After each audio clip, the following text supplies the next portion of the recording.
안녕하세요. 백두산 금융연구소의 백두산입니다. 3월 7일 금요일 저녁 8시 34분입니다. 주말에는 좀 쉬고 월요일 저녁에 영상이나 글 한 편 올릴게요. 미국 증시 마감과 한국 증시 마감 살펴보겠습니다. 미국은 어젯밤에 하락 마감했습니다. 전 종목 전 업종이 골고루 다 빠졌고요. 시작부터 끝까지 쭉쭉 빠졌습니다. 요즘 동반 상승, 동반 하락, 전 업종 전 종목의 동반 상승, 동반 하락이 나타나고 있습니다. 이런 특징은 어떤 하락장, 어떤 좀 혼란한 시기, 그런 때에 많이 나타나는 모습이죠. 그죠?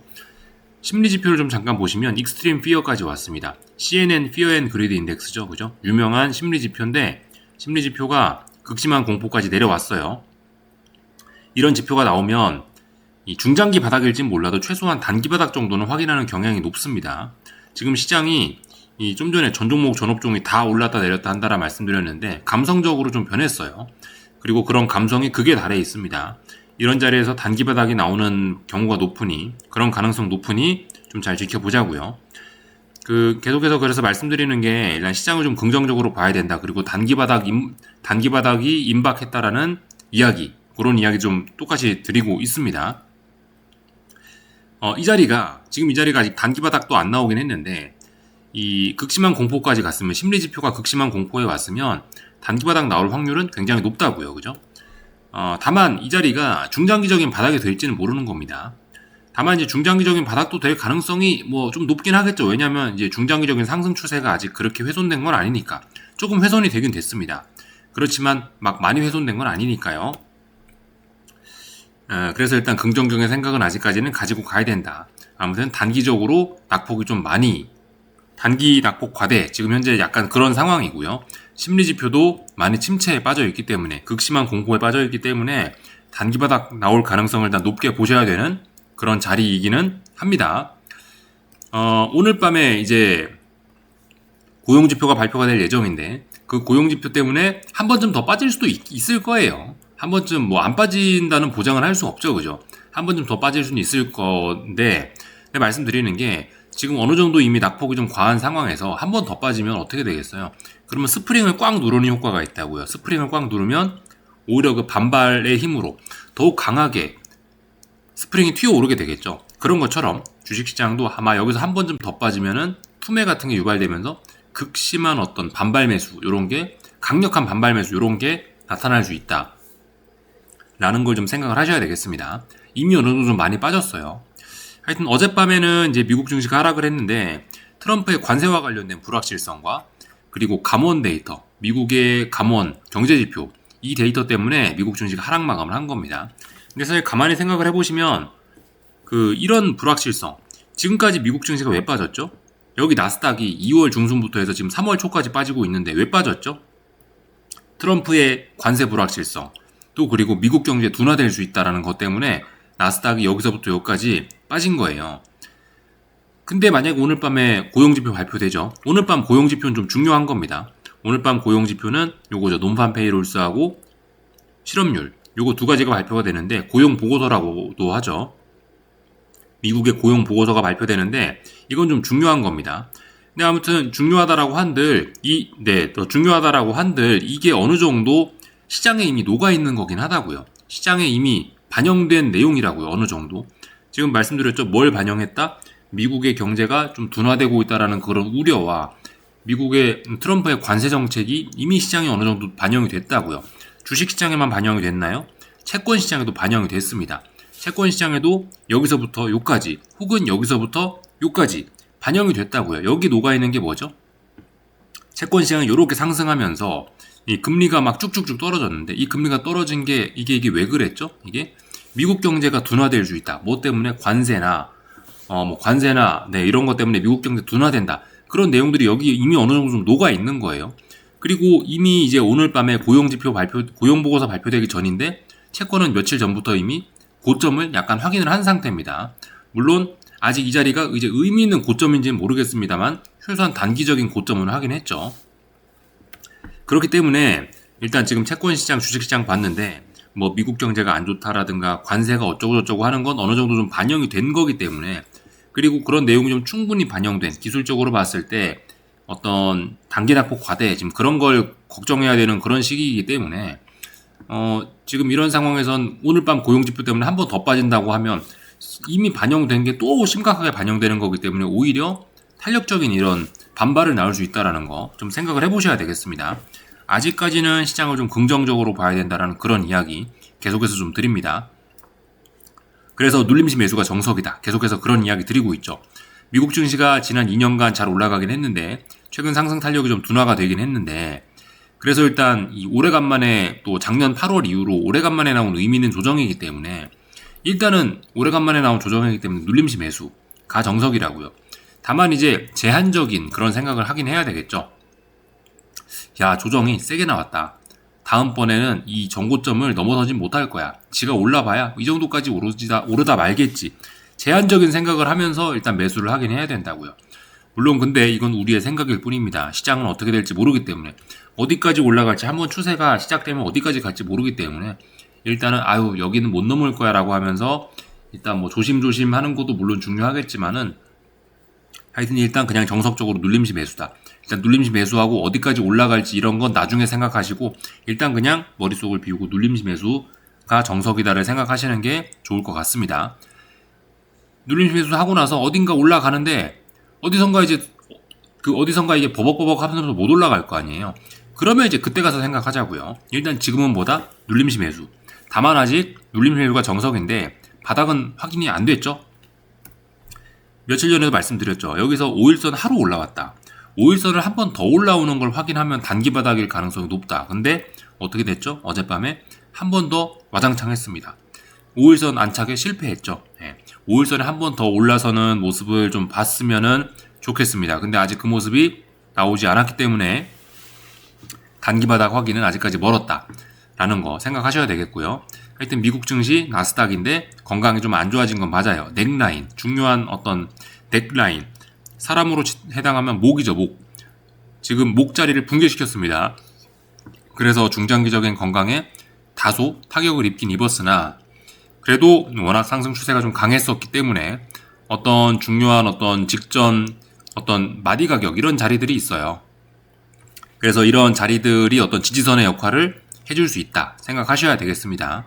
그래서 일단 그 미국 증시는 나스닥은 현재 중요한 자리가 어디냐면은 여기 이쪽 부분이 중요한 자리죠. 이쪽 부분이 여기 31일 목요일 종가 이런 자리가 좀 중요한 자리인데 그런 마디 가격 근처에서 지금 왔다 갔다 하고 있는 상황입니다.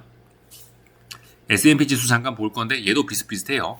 얘는 아직 여기가 넥라인입니다. 목, 사람으로 해당하면 목 5717 아직 그 자리에 터치도 안 했습니다. 그러니까 그래도 S&P는 좀 중장기적으로 좀 상승 기울기가 좀 훼손이 되긴 했으나 아직까지 매우 건전한 그런 모습입니다. 이렇게 일단 생각을 하셔야 되겠다 말씀을 좀 드려봤고요. 하여튼 그죠? 채권은 말씀드렸다시피 중장기적인 바닥이 어디냐를 확인하고 있습니다. 어디가 바닥이 지금 이제 강력한 매도세, 추세적인 매도세에 시달리고 있는 거고 이제 그만 매도하고 바닥이 어디냐를 검증하고 있는 그런 과정이라서 당장 채권이 이렇게 올라가는 걸 기대하는 건 어렵다는 거예요. 그래서 여기서 왔다 갔다 하고 있는데 저는 바닥 확인을 하고 있기 때문에 답답할 수 있다. 그리고 지금은 단기 고점이 일단 확인되는 그런 모습이라 가지고 오늘 밤 고용지표 발표되는데 고용지표 발표 전에 이미 단기 고점을 좀 확인해서 지금 이 자리를 특별한 일이 없으면 넘는 거는 좀 어렵지 않을까. 근데 만약에 이제 채권이 오늘 밤 고용지표를 확인했다고 해서 여기를 확 넘어가 버리면서 여기 전고점 넘어가 버리면 그러면 이제 약간 생각을 달리 해야 될 수 있겠죠? 그런 거는 조금 좀 생각해 볼 문제인데 일단 그런 일은 아직까지 생겨나지 않았으니까 일단 그런 고민은 안 해보겠습니다. 채권이 여기서 뭔 일 생긴다고 이런 자리를 훅 넘어가 버리면은 그럼 주식시장이 좀 많이 와장창 빠질 수도 있겠죠. 근데 아직은 그런 거 고민할 때는 아니다. 아직 안 넘어갔다 이거예요. 아직은 보시면 이거 유로화인데 한동안 시장을 괴롭혔던 달러 강세까지 지금 많이 해소가 되고 있단 말이에요. 달러의 약세, 유로화 강세 진행 중이니까 위험자산들에 대한 분위기는 전반적으로 긍정적으로 보시는 게 좋을 것 같습니다. 지금 현재 미국 증시는 이제 상승 중인데요. 미국 선물 시장이 이거는 브로드컴 실적 발표돼서 그런 거죠. 브로드컴이 실적 발표하면서 긍정적인 실적을 내놓으면서 시장 분위기를 좋게 하고 있는 것 때문입니다. 브로드컴 실적은 오늘 한국 증시에도 어느 정도 좀 녹아났어요. 어느 정도 반영이 됐다라고 보시면 되겠습니다. 오늘 한국 증시 좀 보실 건데 일단 코스피는 지금 뭐 코스피나 코스닥이나 단기 바닥 지금 확인 중이에요. 근데 코스피는 오늘 이렇게 흐름 보면은 단기 바닥 그래도 확인하고 있을 가능성이 좀 높죠. 코스피는 그 3월 6일 목요일 날 5일선을 한번 넘어섰고 오늘도 5일선을 넘어섰죠. 그죠? 한 2거래일 연속으로 5일선을 넘어섰습니다.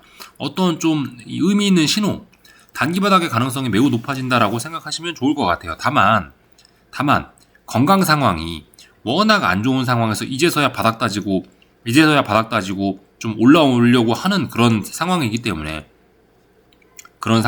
상승 탄력은 둔화될 수밖에 없을 겁니다. 여기서 올라오는 분홍색 선 이런 것들이 저항의 역할을 하고 있죠. 예, 저항 부근이기 때문에 아직 이런 저항을 넘어선 건 아니기 때문에 그리고 뭐죠? 지난번 이 장대 음봉 이런 걸 극복한 것도 아니기 때문에 아직은 이제 코스피가 조금 좀 답답한 그런 구간이다. 다만 이 정도면 5일선을 이틀 연속으로 회복했으면 야 그래도 좀 괜찮지 않겠냐. 단기 바닥 가능성은 좀 보인다. 이야기할 수 있을 겁니다. 다만 이제 코스닥은 그렇진 않죠. 코스닥은 계속해서 불안합니다. 다만 코스닥은 이렇게 아래에서 올라오는 이런 추세선이라든가 위에서 내려오는 이런 추세선들이 어떤 지지선의 역할을 하긴 할 겁니다. 그런 지지선 부근까지 거의 다 오고 있어서 코스닥도 일단 뭐 단기 바닥이 임박하지 않았냐라는 생각 정도는 하고 있는데 어쨌든 바닥 확인은 좀 늦어지고 있는 그런 모습입니다. 단기적인 바닥은 코스피가 조금 더 빨리 확인하려고 하는 모습입니다만은 건강 상황은 코스닥이 조금 더 좋긴 합니다. 오늘 코스닥은 그 제약바이오, 대형 제약바이오가 좀 우수수 빠졌습니다. 대형 제약바이오, 알테오제니니 뭐 삼천당 제약이니 뭐 하여튼 리가캠 바이오니 뭐 파마리서치니 이런 대형 제약바이오가 우수수 빠지면서 오늘 코스닥을 좀 끌어내리긴 했는데 코스닥을 대형 제약바이오가 끌어내리면서 오래간만에 에코프로 BM이라든가 뭐 에코프로라든가 뭐 반도체나 뭐 2차전지나 그런 부품 업체들 한동안 막 비리비리했던 그런 친구들이 그 빈자리를 좀 메꿨죠. 제약바이오에서 평상시 비리비리하던 2차전지니 뭐 반도체 뭐 부품이니 이런 친구들로 약간 순환매가 좀 나타났습니다. 근데 아직도 코스닥에서는 이 대형 제약바이오들을 끝났다라고 볼 수는 없을 것 같아요. 대형 제약바이오들은 아직도 좀 더 힘이 남아 있긴 있습니다. 그 친구들이 아직까지 뭐 대장이라고 볼 수 있을 거예요. 이 에코프로 같은 걸 비롯한 이런 코스닥에 있는 이런 종목들은 이제서야 막 바닥을 확인하려고 이 긴 하락 추세를 끝내지도 못했고 긴 하락 추세 중에 바닥을 확인하는 그런 모습입니다. 어쨌든 아직까지 대형 제약바이오가 강한 거지 정말 2차전지나 이런 못 나가던 친구들이 강한 건 아니죠. 근데 어쨌든 이런 줄줄이 빠지면서 시장을 억누르던 이런 대형 2차전지 이런 친구들이 그래도 어느 정도 바닥을 좀 잡아가려는 모습은 분명히 한국 증시의 긍정적인 모습입니다. 그죠? 이렇게 일단 보시긴 하셔야 될 것 같아요. 그래서 지난 몇 달 동안 올해 겨울 내내 이런 대형주들, 삼성전자라든가 이런 대형주들은 바닥만 하긴 했습니다. 바닥만. 예. 그나마 지금 바닥 확인은 어느 정도 좀 진행 중인데 그나마 좀 긍정적인 것 같아요. 그나마 좀 긍정적이에요. 그래서 이제 어쨌든 이런 대형주들이 이렇게 못 나가던 대형주들이 바닥을 이제서야 확인하는 모습은 그래도 좀 긍정적이긴 합니다. 오늘 그래도 앞으로 올해 한국 증시는 뭐 조금 좀 더 긍정적일 수 있지 않을까 이런 걸 보니까요. 일단 그렇게 생각이 좀 들긴 합니다. 한국 증시는 당분간 한동안 너무 많이 얻어맞아가지고 이제서야 바닥을 다지고 올랑말랑하는 이제 그런 상황이죠. 근데 그 와중에 이 어떤 제약바이오, 코스닥에 있는 제약바이오 이 친구들은 하여튼 굉장히 강한 흐름을 보이고 있다라는 거. 뭐 한국에 있는 뭐 조선주 이런 것들도 뭐 비교적 강한 모습을 좀 보이고 있다라는 거. 그런 점 정도 생각하시면 되겠습니다. 하여튼 이 코스피는 그래도 좀 바닥 가능성이 좀 보인다. 코스닥은 아직 단기 바닥 확인 안 됐죠, 그죠? 5일선 회복 아직까지 5일선 안착한 적도 없죠. 그래서 이런 점들은 조금 좀 주의를 하셔야 되겠습니다. 그래도 2차 전지라든가 이런 종목들이 오늘 상승하는 모습은 좀 긍정적인 흐름이긴 합니다. 그 정도 보면은 될 것 같고 몇 가지만 좀 더 보고 마치겠습니다. 유럽 증시인데요. 지금 현재 좀 빠지고 있습니다. 하여튼 전 세계적으로 어젯밤 미국이 빠지면서 유럽도 빠지고 뭐 일본도 빠지고 중국도 빠지고 다 빠졌어요. 다 같이 세계 증시가 한 번 더 흔들렸습니다. 지금 그만큼 다 같이 동반으로 하락한다라는 건 익스트림 피어, 어떤 감정이 지배하고 있기 때문에 그런 겁니다. 그죠? 근데 감정이 지배해도 지금 시장 전반적인 흐름 자체가 그다지 나쁘진 않습니다. 독일 증시 아주 강하고요. 좀 빠진들 어때요? 그죠? 큰 문제 없죠. 뭐 중국 증시도 지금 보시면 괜찮아요. 중국 증시도 흐름 괜찮습니다. 그죠? 큰 위기 이런 거 없죠. 다만 일본이 조금 좀 불안불안해 보이긴 합니다. 물론 일본이 지금 막 대폭락하고 그럴 일본이 어떤 하락 목표치는 좀 열려 있긴 한데 그리고 고점이 좀 낮아지고 계속해서 이 파동이 길어지는 걸 보면 좀 불안하긴 한데요. 일본이 지금 좀 불안해 보이긴 합니다. 이 엔화 강세가 이렇게 막 나타나고 있더라고요. 위로 올라가는 게 엔화 약세죠. 밑으로 떨어지는 게 엔화 강세죠. 엔화 강세로 하여튼 엔화 강세가 나타나면서 하여튼 미국 증시도 좀 자빠지고 좀 세계 증시가 좀 안 좋은 것 같긴 한데 하여튼간 이런 엔화 강세 뭐 이런 것들 때문에 지금 일본 증시가 좀 유달리 좀 힘을 못 쓰는 것 같긴 합니다. 일본 증시만 지금 좀 불안해 보여요. 한국은 그래도 좀 전에 말씀드린 게 종목들이 이번 겨울에 바닥 확인은 했다고요. 바닥 확인은 코스닥도 바닥 확인은 했다고요. 그죠? 지금 일본은 몇 달 동안 저항을 확인한 꼴이 된 것 같아요. 지금까지 보니까 일본은 어떻습니까? 오랫동안 한 번, 두 번, 세 번, 네 번, 다섯 번, 여섯 번 저항만 확인했어요. 저항만. 일본 하나 빼고는 지금 전반적으로 세계 증시는 뭐 나쁘진 않아 보입니다. 좀 희망적이죠. 비트코인도 어쨌든 지금 단기적인 바닥을 찔찔찔 확인하고 있는 그런 모습이고 뭐 그렇게 크게 얘가 갑자기 자빠지거나 그러기는 일단 좀 어려워 보이는 일단 뭐 현재 그런 상황입니다. 뭐 달러 약세 이런 것도 좀 긍정적인 위험 자산의 긍정적인 측면이고요. 그래서 전반적인 이야기도 좀 쭉 드려봤고요. 하여튼 오늘 밤에 고용 지표가 좀 중요합니다.